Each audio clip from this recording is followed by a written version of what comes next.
Bueno, muchas gracias, buenas noches a todos. Gracias por la invitación. Eh, Vamos a empezar a compartir pantalla. Iniciamos, como me presentó Romina, yo soy médica cardióloga y hago la especialidad de insuficiencia cardíaca. En este último tiempo, más que nada en todo lo que es insuficiencia cardíaca con fracción de eyección reducida, pero tenemos mucho para hablar hoy. Y la idea es, en este contexto, contarles seguramente datos que ustedes deben saber, que tiene que ver con la relación que hay entre estas tres entidades, ¿no? Entre lo que es la insuficiencia cardíaca, pero también la enfermedad renal y la diabetes. Mucho de esto deben haber visto a lo largo de los encuentros, pero lo más importante es entender que hay múltiples factores de riesgo que lo que hacen es ser parte del, digamos, del origen y del desarrollo y seguramente del deterioro del pronóstico, o empeoramiento del pronóstico de los pacientes con estas entidades. Fíjense que aquel paciente que tiene insuficiencia cardíaca tiene riesgo aumentado de ir a una insuficiencia o enfermedad renal crónica. Casi en un 50% de los pacientes con insuficiencia cardíaca a lo largo de su evolución natural pueden presentar enfermedad renal crónica. Y si miramos por el lado de la enfermedad renal crónica, 2 de cada 5 pacientes con, por ejemplo, diabetes van a tener esta enfermedad y a su vez 1 de cada 2 pacientes con diabetes mellitus puede desarrollar la insuficiencia cardíaca. El punto acá es comprender que cuando se ponen en marcha los mecanismos de estas entidades, sobre todo con el origen en común que puede llegar a ser la diabetes, tenemos que ir en la búsqueda sistemática de la complicación sobre el corazón y sobre el riñón. Esto es, a modo de repaso, como ustedes bien saben, desde el momento en que se realiza el diagnóstico de una diabetes mellitus, nosotros tenemos muchos años para atrás en donde hubo una alteración de la función de la célula beta con aumento de la resistencia a la insulina y que en un tiempo posterior empiezan a elevarse los valores de glucemia. En todo este contexto, las complicaciones macrovasculares y microvasculares van evolucionando y, como ya le decía, el inicio de estos trastornos son hasta 10 años antes del diagnóstico de la diabetes. Es muy importante ver cuál es la complicación per se de la diabetes. En este contexto vemos que hay una afectación de lo que es la bomba, o sea, del corazón, de las arterias, o sea, de la tubería, y también de los filtros, que son los riñones. La diabetes realmente involucra múltiples sistemas y órganos, y es por eso que tenemos que ir a la búsqueda de estas complicaciones. La idea es comprender que los pacientes que tienen insuficiencia cardíaca la desarrollan desde el origen de la diabetes a través de 2 probables caminos que se dan. Uno que es el mediado por la aterosclerosis y el otro que es independiente de esta. O sea que es muy importante considerar que el paciente con diabetes mellitus puede llegar a enfermar las arterias del corazón, pero no siempre van a tener aterosclerosis asociada.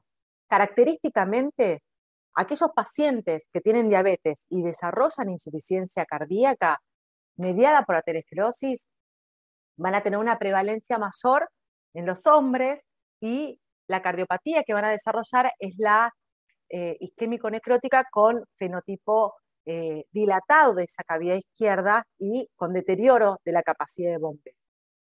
Ahora, aquellos mecanismos por los cuales un paciente con diabetes desarrolla la insuficiencia cardíaca e independiente de la aterosclerosis, el mecanismo de acción justamente es el inflamatorio, el que va a lesionar directamente a la célula miocárdica y característicamente este fenotipo que se desarrolla es más prevalente en las mujeres, en donde el corazón generalmente no está agrandado, sino que es de tamaño normal y con hipertrofia de las paredes, que es justamente la insuficiencia cardíaca con fenotipo preservado. Es así que llegamos a lo que es la miocardiopatía diabética.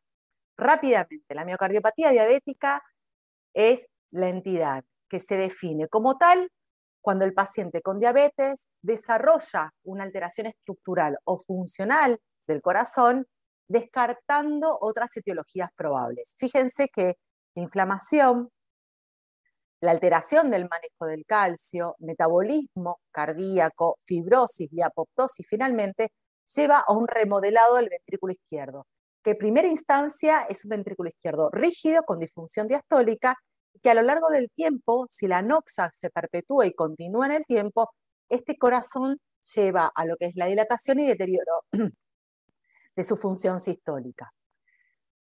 No quería dejar de contarles qué chances tenemos nosotros como médicos clínicos, diabetólogos, cardiólogos, nefrólogos y cualquiera sea, digamos, la especialidad que vayamos a hacer. En general, en todas las enfermedades crónicas no transmisibles, nosotros vamos a tener periodos en donde el paciente está en riesgo de desarrollarla versus el periodo en donde el paciente ya está en la etapa de la enfermedad.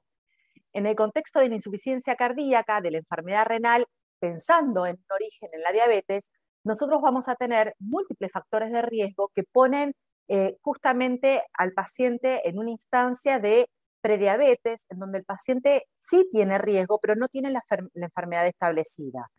Si esta anoxa, como les contaba antes, continúa, justamente vamos a llegar a las etapas más avanzadas de la enfermedad, en donde el paciente tiene cada vez menos chance de recuperar funcionalidad, no solamente cardíaca, sino también renal, y en aquellos pacientes que tengan afectación de otros órganos blancos, también pasará lo mismo. Fíjense lo que es el semáforo para mostrarles lo que es paciente de alto riesgo de insuficiencia cardíaca, paciente con una etapa de preinsuficiencia cardíaca y aquellos pacientes con insuficiencia cardíaca ya instaurada y aquellos que están en etapas más avanzadas. Esto es el gráfico habitual que nosotros decimos en donde el paciente tiene altas chances de recuperar cardiomiocito en el estadio A y en el estadio B si instauramos tratamiento eficaz para el control de los factores de riesgo. Una vez que el paciente se interna y tiene una descompensación, fíjense que cada internación, en este caso por insuficiencia cardíaca, se van perdiendo unidades funcionales, o sea que se van perdiendo cardiomiocitos. Nosotros debemos intentar que el paciente viva más, pero también que viva mejor. Mejorarle la calidad de vida y disminuir las internaciones por descompensación, en este caso por enfermedad renal crónica e insuficiencia cardíaca, es súper importante.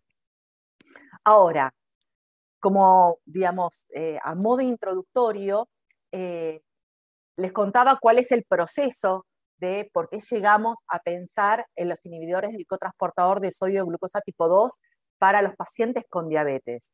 Fíjense que esta es la fisiología normal, en donde el corazón filtra la glucosa y que normalmente el 90% de la glucosa que se filtra por el riñón es absorbida por el cotransportador de sodio de glucosa tipo 2, mientras que la glucosa restante lo hace por el cotransportador de sodio glucosa tipo 1 a nivel del túbulo proximal. Lo que sucede cuando nosotros damos un inhibidor de este cotransportador, bloqueamos esta reabsorción. Y como bloqueamos la reabsorción de sodio y de glucosa, justamente esta va a seguir su camino y vamos a llevar a un aumento de la excreción urinaria de glucosa que podría llegar a ser un equivalente a 300 kilocalorías por día. Esto es muy importante porque fíjense, antes de pasar a la próxima diapositiva, que esto lleva a un aumento de la diuresis, natriuresis, con reducción de la hemoglobina glicosilada, descenso de peso justamente por esta pérdida calórica que el paciente tiene, y como el bloqueo es del cotransportador de sodio de glucosa tipo 2, además de la excreción de la glucosa, también se excreta el sodio. Este es el mecanismo fisiológico por el cual estos fármacos se introducen en el mundo de los pacientes con diabetes tipo 2. Es muy interesante ver qué pasa en el resto de los órganos. Fíjense, en el riñón, nosotros tenemos un riñón con una tasa de filtrado glomerular normal que se maneja justamente por todo lo que es el tono de la arteriola, tanto aferente como el tono de la arteriola eferente. Normalmente, el cotransportador de sodio de glucosa tipo 2 reabsorbe el sodio y la glucosa, como les comentaba en el slide previo, pero hay una instancia que es muy importante repasar, que es la instancia en donde el paciente con diabetes llega a un estadio que en realidad podría llegar a ser el estadio de inicio de enfermedad renal crónica, que es el estadio de hiperfiltrado. ¿Y cómo es este hiperfiltrado que se genera? Fíjense que lo que se produce es una vasodilatación de la arteriola aferente, y esto es consecuencia de algo que les voy a contar ahora. Cuando nosotros tenemos un paciente con diabetes, la fisiología se altera porque la glucosa que se filtra en este riñón va a ser mayor a la esperada, justamente porque el paciente tiene hiperglucemia.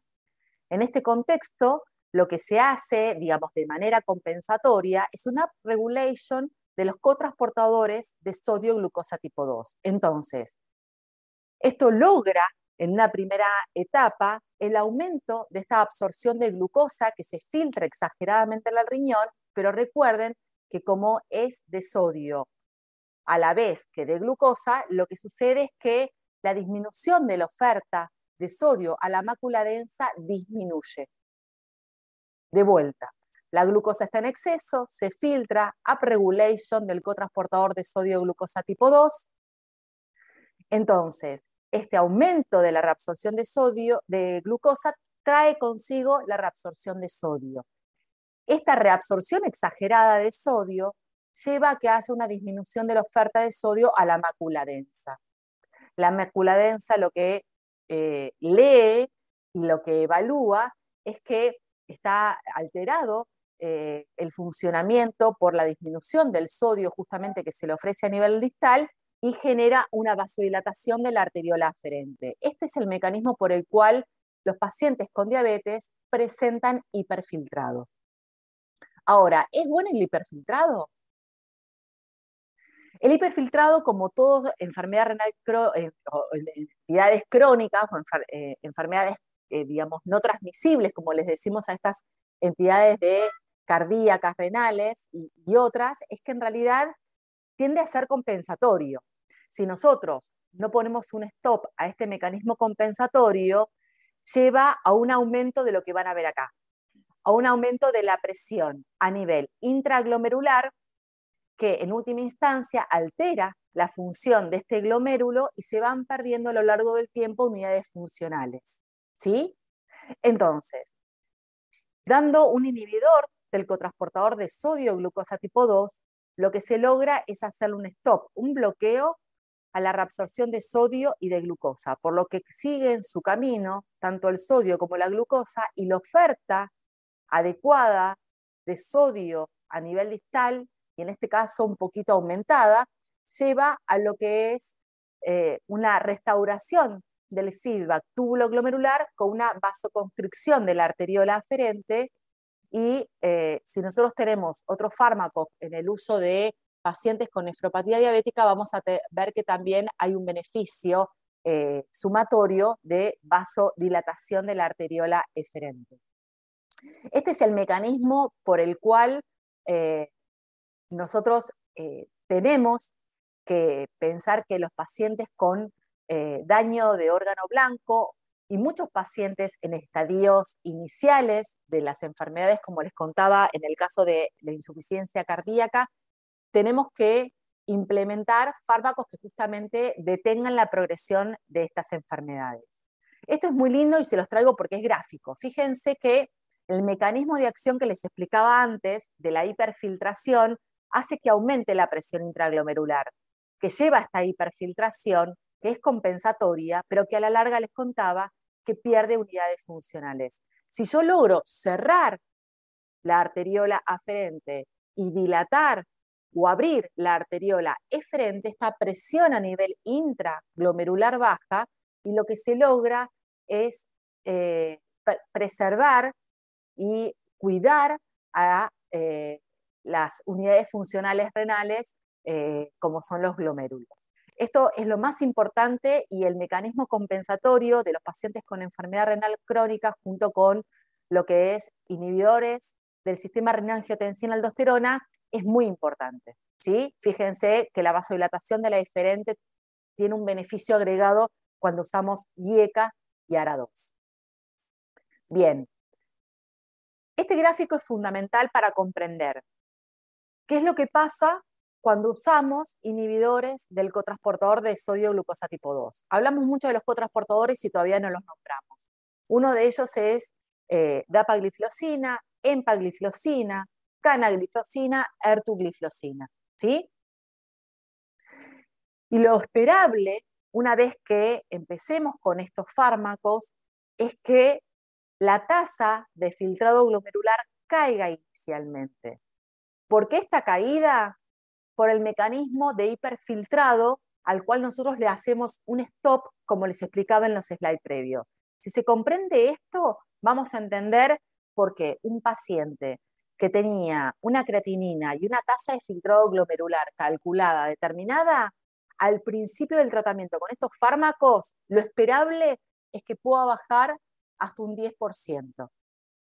Entonces, lo que vamos a ver es que en la historia natural de estos pacientes, fíjense, luego del inicio del fármaco, vamos a tener que en algún momento esta caída inicial de la tasa de filtrado glomerular bajo tratamiento con las gliflocinas se estabiliza y luego, en comparación a los pacientes que no reciben estos fármacos, detiene la caída de filtrado glomerular anual. ¿Saben cuál es la caída de filtrado glomerular normal a partir de los 50 años y esperable? ¿Alguno se anima a decir cuánto es? ¿El 10%? ¿Cuánto? ¿10? En mililitros. Ah. Ay, María José, qué bueno que te quedaste. En mililitros, una persona normal que no tenga hipertensión, diabetes, insuficiencia cardíaca, tiene una caída normal por envejecimiento del sistema de 1 mililitro minuto año.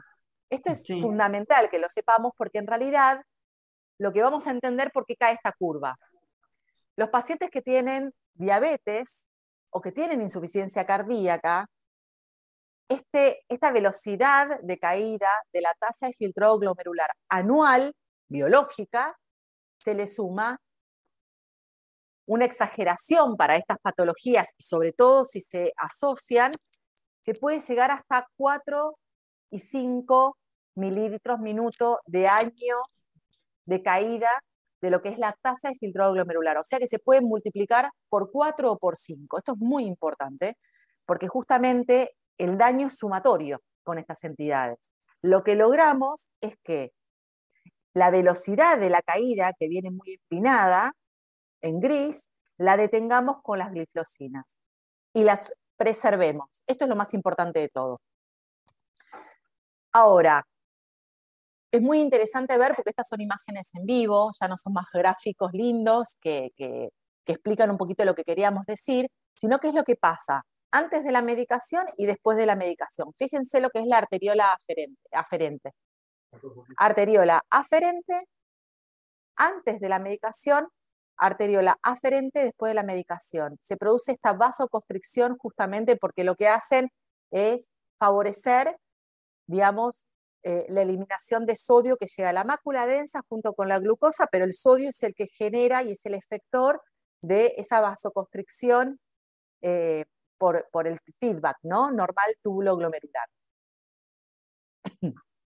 Es muy interesante ver que gliflocinas, en este caso como dapagliflozina, logran bajar la injuria hipóxica a nivel del túbulo y la inflamación de los pacientes con diabetes tipo 2.